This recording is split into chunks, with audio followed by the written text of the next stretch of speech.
Assalamu alaikum, everyone. My name is Saadia, and this is UWE's Talk of the Town. I am here with the lovely Nyadouth. hmm How are you You got today? it. I'm good. Alhamdulillah. How are you? I'm pretty good. I'm pretty hmm good. How's it going? It's going all right. I mean, I just got back from like a trip recently, and so I was in the Bay, had a good time. I had some Okay. downtime from work, and now after coming back, of course, I got swamped with work. By the end of the day, Alhamdulillah, I'm doing well. Just taking it day by day. Okay, I see you. Yeah. So you mentioned, you come back to work. So what is Yeah. it that you do? So I work at the Southern Sudanese Community Center of San Diego. So it's a Okay. nonprofit organization that helps families from South Sudan, North Sudan, the Congo, Mhm. and other East African nations. But it's not just like subjected to just those countries. Obviously, other people from other backgrounds can come and get resources they'd like. Specifically, me, I'm a youth council. I'm the youth council leader with the SDRCC on behalf of the Oh, Southern Sudanese. Mubarak. Thank you. On behalf of the Southern Sudanese Community Center, but I'm also the youth council. I'm also the youth director, and then I'm also a community health worker and their newest policy analyst for the policy Okay, council okay, with the okay. SDRCC. So I got hats everywhere. I got I love a that. I little bit of love everything. that. Yeah. That's Allahu Mubarak. That's really amazing. All the stuff that you're doing. Mhm. So, if you don't mind me asking, who is the person behind these roles? Um, the person behind these roles is a resilient young Mm, woman, a dedicated young woman, a driven young woman, a woman who wants to be a leader, and a woman who wants to see positive representation of her community in like all factions and in all forms. Um, a woman who loves her community, who loves her family, and wants to see the continuation of a strong East African community within the greater San Diego region and within definitely. the entire diaspora all over the West, and to affect change not only here but back home as well. And that's the young woman that I am, but that's also the young woman I want to become eventually, inshallah. Definitely, definitely. And the person that we see today, would you hmm say that's the same little Maya?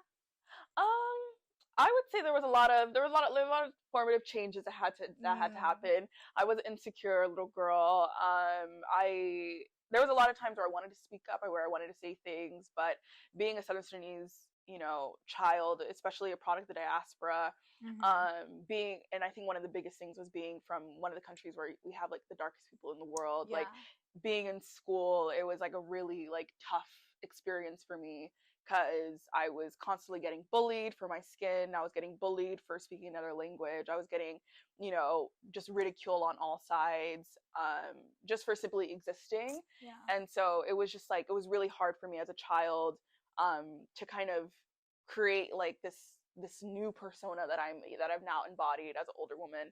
Um, because so many obstacles and so many people try to like take that from me, Yeah. and they try to beat that out of me, and eventually it had to get to a point where I was like, you know what, like F this, like I'm not gonna listen to what you guys have to say. And I think it was around middle school, like mid middle school, that I Mm, started to like become confident in myself. I started to love my skin color for what it was. I started to love, my culture for what it was, and I started to love for myself for who I am. And so I just had to basically grow from that. And now, like alhamdulillah, like now I'm here and I'm mm. embodying this person that I always wanted to be, that my parents raised me to be. Yeah. And so of course it was hard, but like we got here at the end of the day. So no, of course I'm not the same person that I was as a child, but I love her and I'm Oh, sorry to her for having to yeah. have experienced that. But I'm glad that I'm here and I'm able to, be the person that I am today, so I can teach other young Southern Sudanese women and young East African women to Yeah. be proud of who they are straight out the jump, versus, listening to the voices of, a westernized society that is built off colonialism, the backs of Yeah. slavery, and so on and so forth. Like this society was never made for us, Mm. and we have a home back home. It's our responsibility to create a community with the community we already have here, to replicate what we have Have back back what we home. yeah what we have back home. So I love that. yeah. Thank Thank you. you. Okay, so with regards to your childhood, Mhm. I'd want to ask where was it that you grew up? Like did you grow up in East Dago? And Mhm. like, how I know you mentioned a little bit about like how not having kind of being from Sudan and Mhm. having, you said some of the darkest People in the people world. in the Yeah. world, Mhm. come from Sudan. So like growing up, like where did you grow up, and how was that like how was that effect that it had on you? So I was actually born and raised for a little bit here in East Okay. Dago. So we like literally lived like right there on 54th Dawson Avenue. Okay. Like we lived in the apartments on Dawson Avenue. Like that's where I was born. But it was around the time I was like 5, 6-ish. We moved to San Ysidro because like we needed to get bigger housing. But we were only in San Ysidro for about like a year until we moved to Southeast San Diego. So that's Paradise. Paradise. Paradise. Hey neighbor. Hey. But then we lived in East, Southeast. But it was constantly going back and forth though, like because Definitely. obviously the community is mainly here in East Dago. But so I was raised here. I wish I stayed here. I wish we stayed here in Yeah. East Dago because I feel like it would have been a lot easier for me to kind of grow up because there's a lot more Southern Sudanese refugees in East San Diego than there Yeah. are in Southeast. And so going to school, it was like I was in school with a lot of Filipinos and other people from Asian backgrounds. Mm-hmm. And a lot of Mexicans. I wasn't really around people who looked like me. There wasn't a lot of Somalis. There wasn't a lot of, Kenyans or anything like that who went to school with me. I feel like it would have been easier if I lived here in East Dago, but I still was able to get the experience of being a child from like a youth who experienced East Dago because all the programs and all the community centers were here. So it's like every single week we were coming back here. So it was like it wasn't really lost on me. It was like it still sucked experiencing what I had to experience in the Southeast, but like at least like alhamdulillah, like I still had the opportunity to come back to East Dago, like where the roots were sown, where I like had to be around my community. So would you say you kind of lived in like two different worlds? Like, yeah, I kind of lived in like two different worlds. This one was definitely better. Yeah. But I lived in two different worlds. Of course, I appreciate Southeast for what it is. Like, I had like great memories there. Like, and I still have great memories there. I still live there. Yeah. But I like this one a little bit more. I like this one a little bit more. We all low-key like it a little better. For the community, right? For the community, literally, it's just because the heart of the community is here. The heart of the refugee community is here in San Diego, in East San Diego, and it's like you can't replicate that anywhere else. And so, you always got to come back to it. Definitely, definitely. So another question I'd like to ask is, what would you say is one of your biggest challenges in life? Currently I would say one of the biggest challenges is still dealing with like the grief of like losing my dad back in 2013. I losing my sister just last year. It was actually a year on the 27th this month. Yeah. Well, not this month. January. Like I forgot. Black History Month. Yeah. But so definitely dealing with that. I would like I said, like it wasn't until like around like middle school time that I started to like kind of gain my confidence. But in middle school I did lose my dad, so it was really hard. So I was in like this very like awkward area of like transitioning into like a young woman. Like I'm like 13, like I just hit the teens, I'm going through puberty, like I'm trying to figure out who I am, and then boom, death takes my dad away. I'm just like, damn, like that's crazy. And then I experienced like delayed grief. So I didn't experience grief in like that moment because obviously I had like the community around me and everyone saying like, don't cry, don't show emotion, don't do this, don't do that. And so after that, it was kind of just like I had to I experienced, it was like a wave of it just came in high school, and especially like in my junior year I started like failing like classes because I was just like I just felt like a failure because I was like my dad's gone. Like I feel like a failure, all that stuff. And so finally, like alhamdulillah, I was able to get over that. Not necessarily get over his death, of course is going to stay with me, but I was able to get to a better place mentally. And then time goes on. Obviously 9 years down the line my sister passes away, and so it's like this is like another process of grief that I'm dealing with. And it's like this one is more, I think it's a bit more unique because like obviously your parents are supposed to go like eventually. Like I think that, so I think that gave me solstice, that gave me comfort, because it's like they're supposed to die. Like and within my lifetime I'm supposed to see that. But like experiencing a death of a sibling, especially so young, she was only 25. And it's like how do you cope with that, especially like I was in my senior year of college at that point.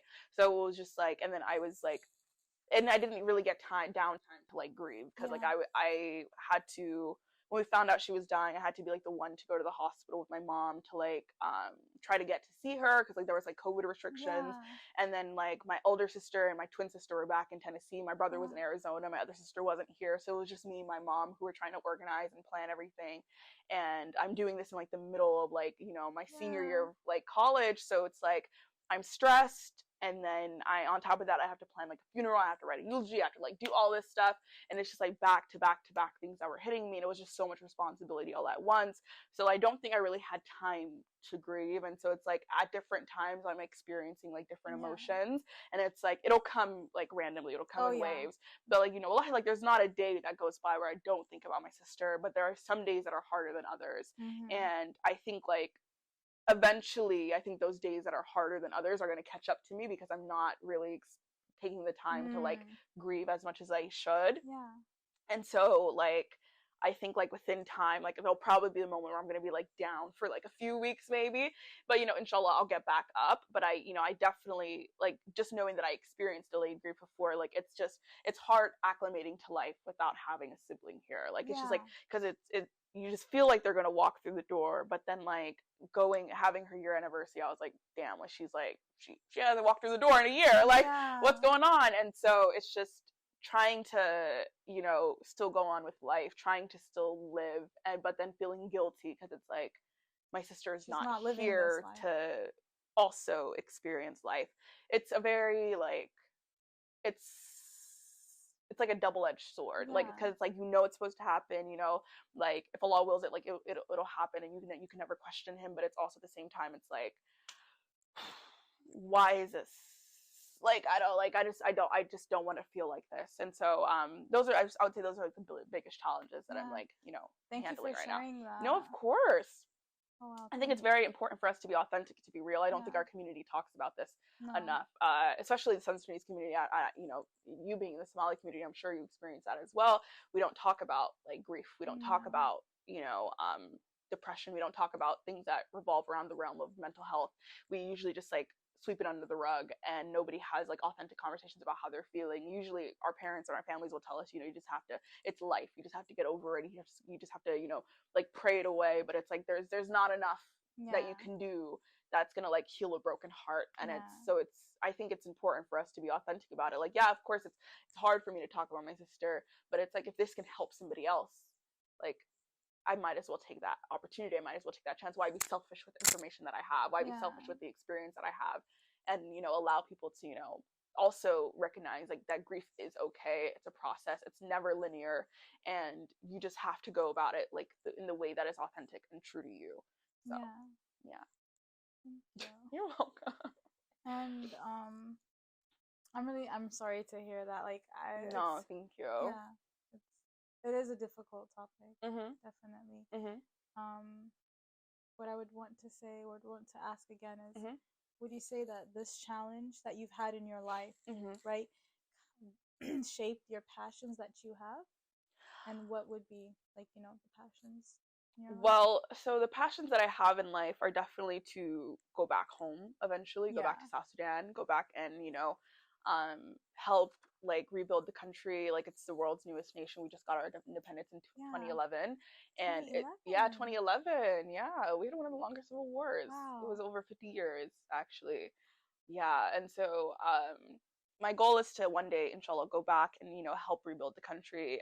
Obviously there's a lot of developmental issues. Like, you're never going to be perfect, like straight out, you know, straight out the whim. And so like, I really want to go back. I want to help the people. It's like, it has, you know, a very high poverty rate. It's not industrialized, and the areas that are industrialized are obviously the areas that have the government, but like everything else is rural areas. They do not have an ambulance system. They do not have an adequate hospital system. They do not have an education system.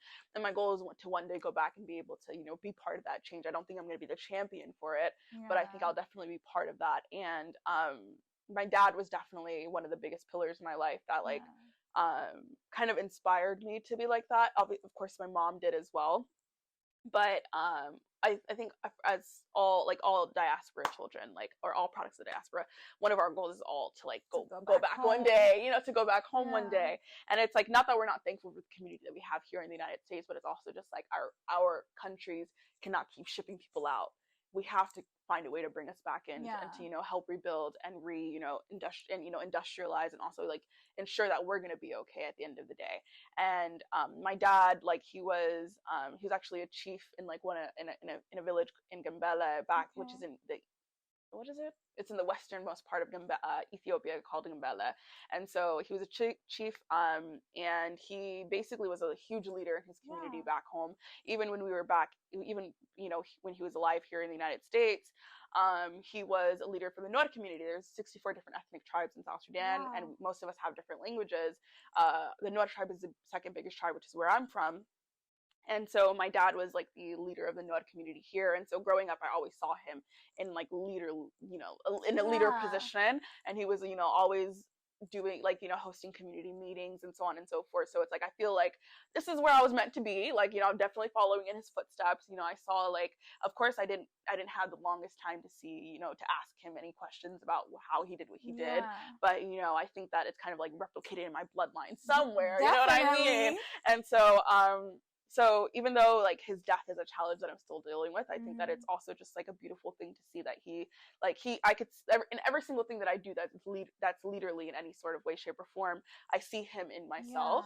And but I also do it in like the name of my sister as well, because you know, like, even though she didn't have the ability to be able to go back home, she didn't have the ability to be able to, you know, lead for whatever she wanted to, right? She had a lot of mental health issues. So me being, you know, taking part in, you know, mental health talks and so on and so forth, it's like, you know, me ensuring that my mental health is good is also in part ensuring that, like, you know, she's at least remembered, right? Because like she didn't prioritize her mental, well, she did, she tried to, right? And like the system failed her, but ensuring that I can be part of the change in like the mental health systems within our community, I can also speak for her, and I can use her story and say, hey, this is my sister. She didn't have the help from her community. She didn't have the help from, you know, different resources that could have helped her live. It's my responsibility. Sorry about this. I don't know who's calling me. It's my responsibility to help, you know, speak for her, you know, because she doesn't have a voice anymore. So it's like, there's, even though my challenges have their own effects on, you know, my emotions day in and day out, at least I can say, like, I'm doing something to ensure that what happened with Nyambiel didn't happen again. And I'm ensuring that my dad's legacy lives on. And so it's like trying to, and it's a beautiful process seeing it come together. Obviously, like, it's going to take time for, you know, all my goals and all my passions to come to fruition, but inshallah one day they do. But, you know, everything that I do is for my family. Everything that I do is for my country. And like, even though what I do here in East Dago may seem like it's small to, you know, other people, it's big to me. Right? And so it's big, like, to us too. It's big to us. It's big to the community. And so I'm gonna appreciate like every single step and every single thing that I do from this day forward, because I'm doing it for the people who can't do it for themselves. And we definitely look forward to seeing you in leadership positions, whether Inshallah. it's here or back home. Inshallah. So with all that you've said, I want to ask, what would you say people misunderstand about you? I would say that people, sorry, I had this one. Like I had this one. I'm losing it, man. Sorry, I was just going on the road with other ones. I feel like this one just crept up on me. I wasn't expecting this. Let me think real quick. Take your time. I think one of the biggest misconceptions that people have about me is that because I'm in such, like, so many positions, like, all at once, and because, like, I'm so, like, not in the spotlight necessarily, but it's because I'm just, like, kind of out there with what I do, that it's like I am no longer, like, somebody who has, like, somebody who can be, like, brought down a little bit, if that makes sense. I feel like a lot of, like, the misconception is, like, a common modern misconception is, like, people put me on this pedestal, right? And so they think, like, I don't have any emotions. They don't think I'm, like, a regular person, right? Like, they don't really, like, recognize that, like, they're, you know, behind every strong person is, like, you know, like, they have their weak sides, you know? And like, honestly, like, whenever I meet a lot of people, whenever I go to, like, you know, events for work or what have you, it's like people will always tell me, like, oh, I didn't expect you to be this kind of person. And, like, you know, whether or not it's talkative, whether or not it's funny, or whether, like, you know, what have you, they'll be just like, you know, I didn't expect that of you. I'm just like, well, who said that? Yeah. Because I didn't give you no expectation. Like, I didn't. What were you expecting? What were you expecting? Like, you were expecting me to, like, be this, you know, hard-on person. Yeah, like, I'm gonna be like, I'm not like that. And I think a lot of people never really expected that from me. They don't really see, like, a side to that. I think, like, with a lot of, like, people in leadership positions, we desensitize them in a bit. We don't really see that they can also they're human. They're human, and it's like the two can coexist, and they're not mutually exclusive. And I just feel like that's something that a lot of people really don't, like, recognize about me. Like, you know, because people will say their things, they'll say their bits and all that stuff, and I don't know, I'll just be like, oh, okay, well, like, 2 cents. You know, they'll give their little 2 cents, but I'm just like, but I am a human at the end of the day, and it's just like, you know, but like you just gotta go roll with the punches, like, at the end, like, even though I shouldn't have to, you got to. And it's like, at least my community has my back, right? My community has my back, my friends have my back, my family has my back, and it's like, you know, if other people don't see me as human, at least they do. And it's like, because everything I do is for them. It's not for, you know, the sake of the masses. I'm not here to be liked by everybody. I'm not here to be enjoyed by everybody. And if that's what you assume, then I'm sorry, like, go rethink that, because I'm not everybody's gonna love me, not everyone's gonna like me, and I'm fine with that. Like, obviously when I was younger, it hurt, because I'm just like, damn, people just don't like me for no reason. Like, I didn't do anything, but over time, it's like, I don't really care. Like, it's like, if you don't like me, you don't like me. It is what it is. It is what it is. Like, I'm not here to be accepted by everybody. My existence is not for people's pleasure, you know, and I'm not here to please anybody else besides myself, my God, and my family. And so it's just like, you know, if you don't like me, don't like me. It sucks, but you're missing out. You are. They are. They're probably listening to this right now. You're missing out.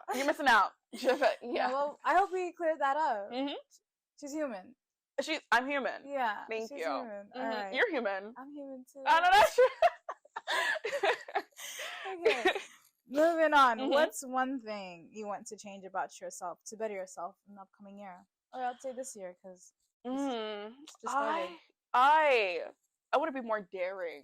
I want to be, like, more willing to just go get out, like, and go get different opportunities. Like, I'm always like, I go where I'm comfortable, and I stay, and I get used to that comfortability, and I don't like to branch out. Like, for example, like, recently, like, I had an ex-professor reach out to me about, like, a job opportunity, and it's not in the city. It's, like, you know, outside, and, like, I submitted an application for it, but, like, in the back of my mind, I'm just like, I don't think I want it. Like, I don't think I want it, because I'm, like, scared of, like, the idea of change, kind of. Like, it's like, because I'm one of the main breadwinners for my family, so, you know, and I'm one of, like, the main transporters for my family, so, like, I'm the one who, like, takes everyone to run errands. I'm the one who, you know, pays, like, not little bills, but I be paying some big bills. I be paying big bills in the house, and so it's just like that idea of changing and, like, leaving, and, like, you know, it's like, I know that I need to go live my life. I know that I need to go do what I need to do to get better, and I know what I need to, like, branch out so I can go get the, you know, opportunities that like, you know, that I want to, so I can get to the place where I need to, which is back home. Like, I know that I have, like, my end goal is to be back there, but it's like, and it's not just my professor who called me. Like, I have multiple people who reach out to me, and I'm just, like, always just so timid on, like, being able to go and get those opportunities, because it's like, I'm so comfortable here in San Diego, right? Like, this is my home. It is comfortable. This is my home. This is my community. What do I look like leaving? What do I look like leaving, like, this little palace, you know, this paradise over here, you know? And it's so, like, but, like, I even, like, before 2023 came along, like, I wrote my goals for, like, the year, and, like, one of them was, like, you know, to do more things, like, to go out, to go travel. Like, I don't travel. Like, literally, when I went to the Bay, like, my friend had to buy my ticket for me. I just don't, like, I kept telling her, I'm gonna do it. Like, she's like, no. And she was just like, you're doing it, actually, because the ticket's booked in your name already, so you're coming to San Francisco. And I was like, oh, okay. Like, and so it's just like, I just don't like I just really don't like change that much, but I need to be comfortable with it. I need to get used to it, because like the world is changing every 2 seconds, you know. Every day there's a new headline about something terrible that's happening, or something great that's happening on you know, different corners of the world, and I need to experience that, right? Like my world cannot be confined to just San Diego. And I think that's a reality for a lot of immigrant girls, like, you know, young immigrant girls in a lot of households, right? Like we put ourselves into these positions, and you know, our family tells us like we cannot do other things, like, or we have to stay here, and we are responsible for X, Y, and Z. And it's like eventually we become responsible for so much that it's like we never become responsible for ourselves. Like what happened to our goals? What happened to what we wanted to do? What happened to our dreams and these different realities that we wanted to go out and experience? And so I think this is the year where I gotta step up, and I gotta step out. All right. Like, you know, and it's like I could still be like the good immigrant daughter that like my mom wants me to be. Yeah, whilst also being the, you know, the immigrant daughter that also is like ensuring that her dreams and her goals and all those stuff are secure and are being met. You know, if I can't take care of myself, how do I expect to take care of anybody else? And so yeah, so that's 2023. I'm here to be more daring. I want to be more daring. I want to go out there, go get those opportunities that are coming to me, and I would need to be willing to accept change. We'd love to see it. We'd love to see it. We'd love to see and it. Inshallah, I can have some change soon. Who knows? Okay. It's just the top of the year, so you know, no rush. We got a little few more months. We got a few more months, you know. But things gotta start. They gotta start going. Yeah, definitely. Well, let me know about that job offer. I'll let you know. Don't worry. Let me know. Exclusive. Yeah. Okay, so how do you want to be remembered? Oh, I want to be remembered as somebody who touched people. Okay. Like I want to be. There you go. You know,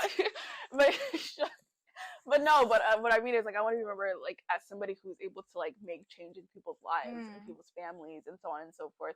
I want to be remembered as somebody who did something, who left a mark on this world and who made it better. And again, it always ties back home, back to East Africa. You know, like I want to be remembered as somebody who was able to, you know, try their best to get our people out the mud, right? Like to make sure that our people are good, that they're secure. I want to be remembered as somebody who, you know, did what they could, who used their voice for the better, who, you know, stood up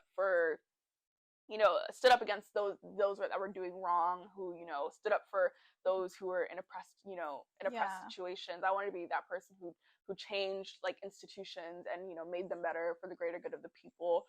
You know, I want to be known as somebody who gave to the people, right? Like, because the people got me here, and I gotta give back to them, right? And of course, again, like I'm not in the highest position. I'm a community health worker. I'm a youth council leader, and I'm a policy analyst. But it's like, those are the positions we need. Yeah, but those are the positions that we need, and I want people to remember you as somebody who tried to, at least, if I didn't make change, someone who tried to make change. And you know, and I want people to see that as like, and those were, and all those things that I did were honest efforts, because I believe that the people have the power at the end of the day, right? Like we all have the power within ourselves to create a society that is, you know, meant for the greater good of the people, and you know, we can all create our own realities that, you know, are the best possible realities for us. I want to be remembered as somebody who ensured that, you know, immigrant mothers are listened to, right? That, you know, immigrant children are listened to when they have mental health issues. You know, I want to be remembered as somebody who advocated for those who did not have a voice themselves. Like I want to be able to be in a position where people can say, Nyadouth helped me. And they, and in turn, they are also helping me become a better person. And so that's you know, that's the only hope. Inshallah, I can fulfill that, because I'm trying my best every day. And we see that. We see you. That's why we have you here. Thank you. You know, on the little podcast. Come on, you weave. But you know, that's what I want to be remembered as. And you know, and my only hope is that, like, if I were to go tomorrow, at least I can say, like, she tried. I tried. I tried.